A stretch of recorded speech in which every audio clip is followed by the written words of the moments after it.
Here's the truth. The belief that your price should feel fair is the most expensive mistake 95% of creatives make. Every month you delay fixing this, that feeling quietly costs you, letting imposter syndrome chip away at your bank account. This is how $10,000, even $20,000 gets left on the table by year's end. Stop accepting this. Together, I'll show you how to rewire that thinking and finally price your work with unshakable confidence. Before we dive in, I want to be crystal clear.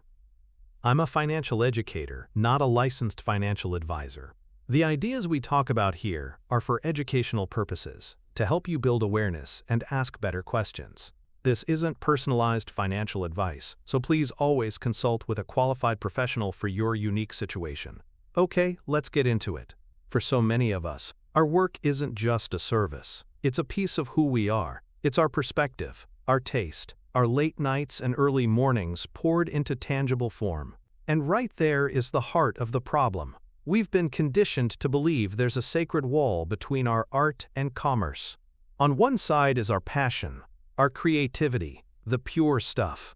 On the other is the marketplace, which can feel cold, transactional, and demanding. So when it's time to put a price on our work, it feels like we're being asked to put a price tag on a part of our soul. It's deeply uncomfortable. To escape that discomfort, we retreat to what feels logical and defensible. We start counting our hours. We add up the cost of our software or our paint. We price our labor, not the transformation we provide. We anchor our value to what the work cost to create, instead of what it's worth to the person who needs it. This mindset forces you into the role of a technician, a pair of hands being rented out, when in reality, your client is seeking a visionary, a problem solver, an artist who can deliver an outcome they simply can't achieve on their own. So if pricing based on our internal feelings or our billable hours is the trap, what if there was a way to step outside of this conflict entirely? What if the key to pricing with confidence wasn't a modern business hack, but a timeless principle that has defined value for centuries? That timeless principle is the foundation of every successful, sustainable business, creative or otherwise. It's called the principle of value exchange.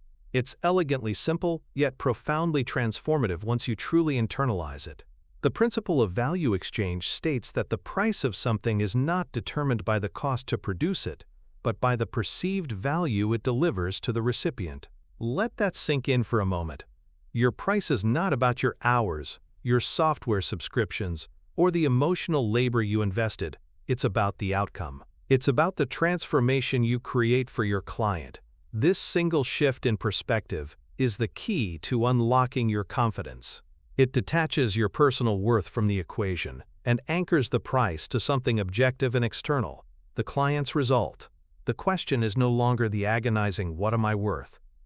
Instead, it becomes the strategic, empowering question: what problem is my client facing, and what is the value of solving that problem for them? A wedding photographer isn't just selling a few hundred edited JPEGs.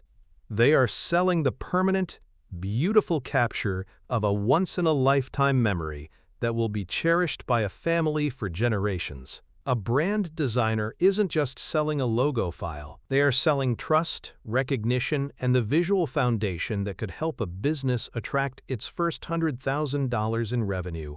A copywriter isn't just selling words on a page.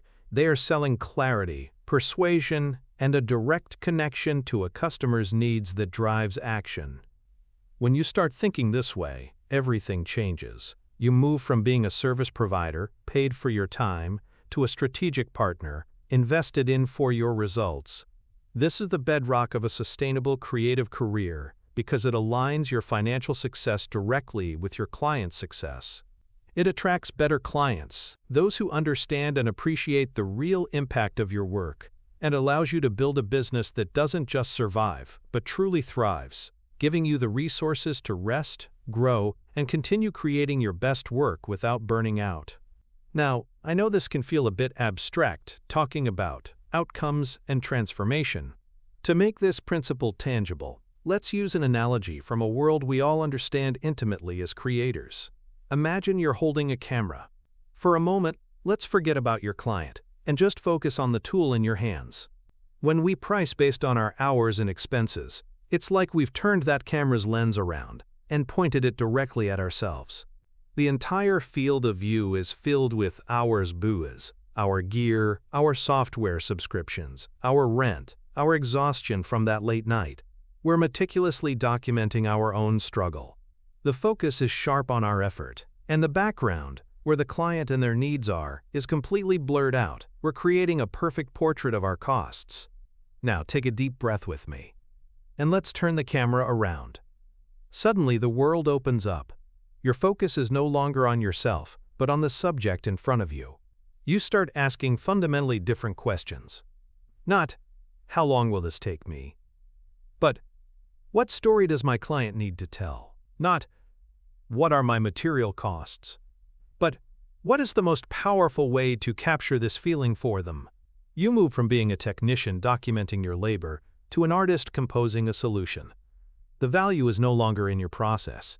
It's in the final image you create for them. The masterpiece isn't the tool, it's the perspective. This is the essence of value exchange. So if the physical act is that simple, just turning the lens, what is the internal barrier that keeps us pointed so stubbornly at ourselves?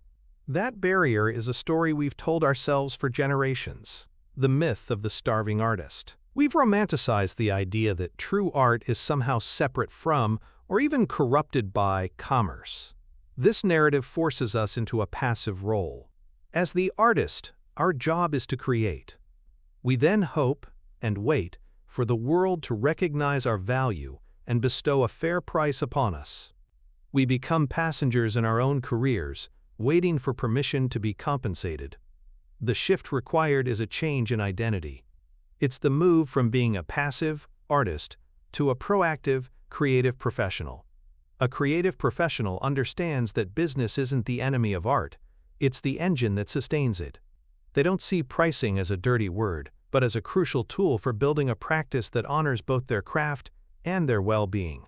They take ownership not just of the final product, but of the entire value exchange. This isn't about becoming a cold, calculating suit. It's about recognizing that financial stability provides the freedom, the time, and the mental space to create your most meaningful work. Money becomes the resource that protects your creativity, rather than the force that threatens it. So the shift is this: from waiting for your value to be recognized to confidently defining the value you create. It's a move from being a maker who sells a product to a partner who provides a solution. With this new mindset as our foundation, let's pull all these pieces together and lay out a clear blueprint you can start using today. The blueprint, at its heart, is this single, powerful shift. Turn the camera around. Move your focus from your own effort and costs to the value and transformation you create for your client. This isn't about abandoning your artistic integrity. It's about embracing your role as a professional who solves meaningful problems. You stop asking, "What am I worth?" and start asking, "What is this outcome worth to them?" This is the foundation of pricing with confidence. I'd love to hear from you.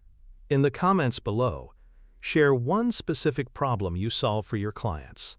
Just articulating it is a powerful first step. And if you're ready to stop leaving money on the table and build a creative practice that truly sustains you, make sure to subscribe. We're laying down the next piece of the blueprint in our next video.